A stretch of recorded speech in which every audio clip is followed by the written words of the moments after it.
સ્વામિનારાયણ ભગવાનની જય. નરનારાયણ દેવની જય.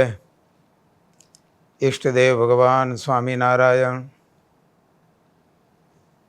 ભગવાન શ્રી નરનારાયણ દેવ, મહંત સ્વામી આદિક સર્વે સંતો, શ્રીજીના લાડીલા સર્વે ભક્તો બધાને જય સ્વામિનારાયણ. વહાલા ભક્તજનો,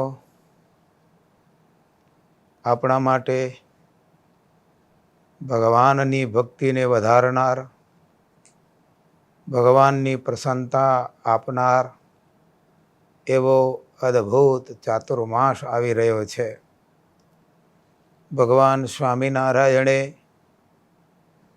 શિક્ષાપત્રીમાં પણ આજ્ઞા આપી છે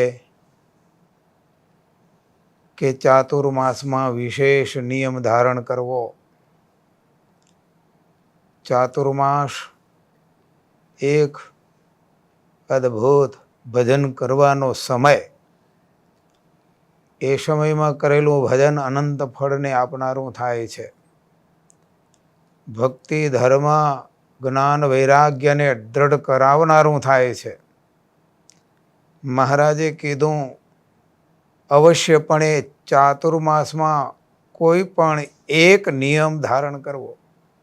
મહારાજ કે 8 નિયમ અમે ઉત્તમ માન્યા છે. ભગવાનની કથા વાંચવી, ભગવાનની કથાનું શ્રવણ કરવું, મંત્ર જાપ કરવો, સ્તોત્ર પાઠ કરવો, શાસ્ત્ર પઠન કરવું, ભગવાનને પ્રદક્ષિણાઓ કરવી, ભગવાનને દંડવત પ્રણામ આ વિશેષ કરવું. દરરોજ તો ભગવાનના ભક્તના નિયમ હોય જ. દરરોજ મંદિરે જવાનું. કોઈ ભક્તો 2 વખત મંદિરે જાય, કોઈ 1 વખત મંદિરે જાય. એમાં વિશેષ કરવું હોય તો 2 વખત આપણે જઈશું, આપણે કથામાં બેસીશું. આવા વિશેષ નિયમ. જો જ્ઞાનનો વધારો કરવો હોય તો શાસ્ત્રનું પઠન કરવું. કેવા અદ્ભુત ગ્રંથો! ભક્ત ચિંતામણી, સત્સંગી જીવન, વાસુદેવ મહાત્મ્ય. મહારાજ કે 8 સત્શાસ્ત્રો અમે ઉત્તમ માન્યા છે. તો શાસ્ત્રો એવા છે ભાઈ, મંત્ર જાપ માળા લઈને થાય, હરતા ફરતા થાય. સ્તોત્રનો પાઠ, જનમંગલના સ્તોત્રના પાઠ થઈ શકે, નામાવલીના પાઠ થઈ શકે. એટલે આવા નિયમ અને નિયમવાળી ભક્તિ છે ને એ વૃદ્ધિ પામે. નિયમવાળી ભક્તિ છે હોંશ વધારે. જો હું આળસ કરીશ તો મારો નિયમ રહી જશે. એટલે ખટકો જીવનમાં, ઉઠવાનો ખટકો, સૂવાનો એ ખટકો રહે. એટલે ભક્તજનો નિયમ પાડવા હોય એટલે સાવધાન રહેવું પડે. પણ લાભ પણ બહુ મોટા છે. અનેક એવા ભગવાનના ભક્તો એવા નિયમ પાડ્યા છે, એના ફળ પણ મળ્યા છે. આપણા રાઘવાનંદ સ્વામી એક ભગતને નિયમ આપ્યું, લક્ષ્મીચંદ શેઠને, કે બસ દરરોજ 5 માળા કરજો અને માનસી પૂજા કરજો. પૂજા એ પણ કરજો. વિદેશ ગયા પણ એ નિયમ છોડ્યો નહીં. જેમ જેમ નિયમ પાડતા ગયા તેમ તેમ ભગવાન એને સાથમાં રહ્યા, ધંધામાં સફળ રહ્યા, નિયમને વધારતા ગયા. જો મારે ભગવાન ધંધો વધારે તો મારે નિયમ પણ વધારવો હો. એટલે ભક્તિ હંમેશા વધવી જોઈએ. ધન કે સંસાર બરાબર સેટ થઈ ગયો એટલે પછી ધીરે ધીરે સત્સંગ નબળો પડે એમ ક્યારે ન થવા દેવું હો. જેમ જેમ આપણે વ્યવહારમાં સંસારમાં સફળ થઈએ તેમ તેમ સત્સંગ પણ એટલો મજબૂત રાખીએ. પણ ભક્તજનો, ચાતુર્માસનો નિયમ અવશ્ય કરવો. મહારાજે કીધું, આપણા સંતો તો કહે નિયમ કરવો કેવળ ઇન્દ્રિયોથી નહીં, હાથમાં માળા અને જીભથી ભગવાનનું નામ લઈએ એટલું જ નહીં, પણ મન પણ ભેગું ભળવું જોઈએ હો. અને મન સાથે કરેલું ભજન છે એ સફળ બને. અને એનાય કરતાં ભજન છે ને જીવમાં ભજન થાય. એટલે મહારાજે કીધું, બ્રહ્મરૂપની ભાવના કરી 3 દેહથી પર થઈ અને ભજનમાં જોડાઈએ. ભજન એ ભગવાન સાથે જોડે છે. આપણે હમણાં જ શિબિર કરી ગયા. બ્રહ્મભૂત પ્રસન્નાત્મા ન શોચતી ન કાંક્ષતિ શમઃ સર્વેષુ ભૂતેષુ મદભક્તિમ લભતે પરામ. પરાભક્તિને પ્રાપ્ત કરવી હોય ને તો ભક્તો બ્રહ્મરૂપની ભાવના, પ્રસન્ન ચિત્ત, ગયેલી વસ્તુની ચિંતા નહીં, નવી નવી આકાંક્ષાઓ નહીં, સર્વભૂત પાણી માત્રમાં સમદ્રષ્ટિ. બધાય ભગવાનના સર્જેલા છે, બધાયનું ભગવાન પાલન પોષણ કરે છે. એ જ ભગવાન મારું પણ પાલન પોષણ કરે છે. તો એવા ભક્ત ઉપર ભગવાન રાજી થઈને ભક્તિનું દાન કરે છે. અને એ ભક્ત ભક્તિ કરે છે ત્યારે એમના ઉપર ભગવાન અતિશય પ્રસન્ન થાય છે. એટલે ભક્તજનો રાગ અને દ્વેષથી પર થઈ પરસ્પર સુહૃદ ભાવ રાખીને આ ભક્તિ કરીએ. વિશેષ નિયમ ભાઈ, ખાવા પીવામાં પણ કંઈક છોડીએ ભગવાનને રાજી કરવા માટે, એ પણ નિયમ લઈ શકાય. વિશેષ કાંઈ સામાજિક, એ પશુ પક્ષીની સેવા, કાંઈ પણ સારું સત્કર્મ કરવાનો સંકલ્પ કરજો. ચાતુર્માસ દરમિયાન ભક્તજનો આપણે પણ ભક્તિ વધારીએ.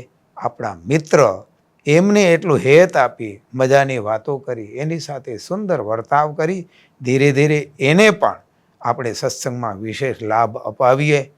કોઈએ ભક્ત આપણી યુવક મંડળની ચાલતી રવિ સભા, ક્યારેક ક્યારેક સંતો આપણને વિશેષ સભા આપે, એમાં પણ ખટકો રાખીને આપણે પહોંચીએ.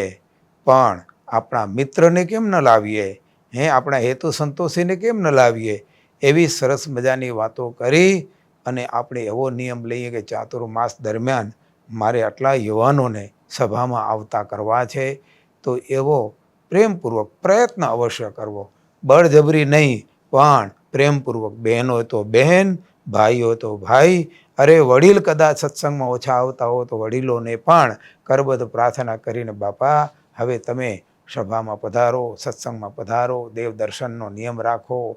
આવી કાંઈક પ્રેરણા કરીએ, કોઈને ભક્તિ માર્ગમાં ચડાવીએ ને બહુ મોટું કીધું છે ને કે એક જીવને ભગવાનને માર્ગે વાળે, બ્રહ્માંડ ઉગારે આનું પુણ્ય થાય. આટલો બધો મોટો લાભ. કારણ કે આ ભક્તિ, આ ભજન આ મનુષ્ય દેહથી જ થવાનું છે. અને મનુષ્ય દેહથી થશે, એ અન્ય દેહથી નહીં થાય. એવો આ ચિંતામણી સમાન દિવ્ય દેહ છે. નાશવંત આ દેહ વડેથી અવિનાશી ફળ લેવું, આવડો મોટો લાભ ભક્તજનો આપણને મળી રહ્યો છે. ત્યારે આપણો આ ચાતુર્માસ કંઈક મને તમને એ નવી ચેતના આપી જાય, એવો પ્રયત્ન આપણે હકારાત્મક કરીએ. ભક્તજનો, મહાન સ્વામી જેવા મોટા મોટા સંતો આપણને આશીર્વાદ આપી અને નિયમ આપે ને, નિયમને પકડજો, ટેકપૂર્વક પકડજો, નિયમને પૂરેપૂરો કરજો. ચાતુર્માસ 4 મહિના સુધી નિયમ ચલાવો. હા, એટલો બહુ મોટો નિયમ નહીં લેવાનો કે જેથી કરીને નિયમ અઘરો પડે. એટલે શ્રીજી મહારાજે કીધું, અમે 8 નિયમ પસંદ કર્યા છે, એમાંથી કોઈ એક નિયમ લેજો, પણ સચોટ રીતે.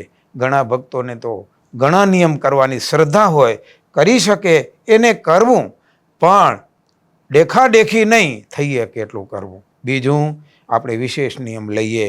ક્યારે કોઈકને બ્રહ્મચર્ય વ્રત પાડવાનું એવો કંઈક નિયમ લેવો છે તો પતિ અને પત્ની સામસામે સંમતિ લઈને, એકબીજાને પૂછીને હું આ નિયમ લઉં છું, અથવા પરિવારની સંમતિ પ્રમાણે નિયમ લઈશું તો પરિવાર પણ રાજી રહેશે, મહારાજ પણ રાજી રહેશે. એટલે વાલા ભક્તજનો, કટિબદ્ધ થઈએ. એ ભગવાનની આજ્ઞા જેટલી જેટલી પાડશો, મહારાજે કીધું, અમે આ શિક્ષાપત્રીમાં એક એક આજ્ઞા લખી છે, ઇમ્પોર્ટન્ટ છે.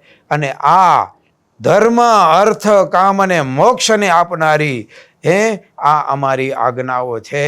તેને અવશ્ય ઇમામેવ તતો નિત્યમ, હા, આમાં આશિતોએ આ શિક્ષાપત્રીને અનુસરીને જ વર્તજો, તો ધર્મ, અર્થ, કામ અને મોક્ષની અવશ્ય પ્રાપ્તિ થશે. એટલે વાલા ભક્તજનો, બહુ સરસ. બધાએ સુખ્યા રહેજો, આનંદમાં રહેજો અને સુખપૂર્વક ભજન કરજો અને ભગવાનને રાજી કરજો. સહજાનંદ સ્વામી મહારાજની જય. જય સ્વામિનારાયણ.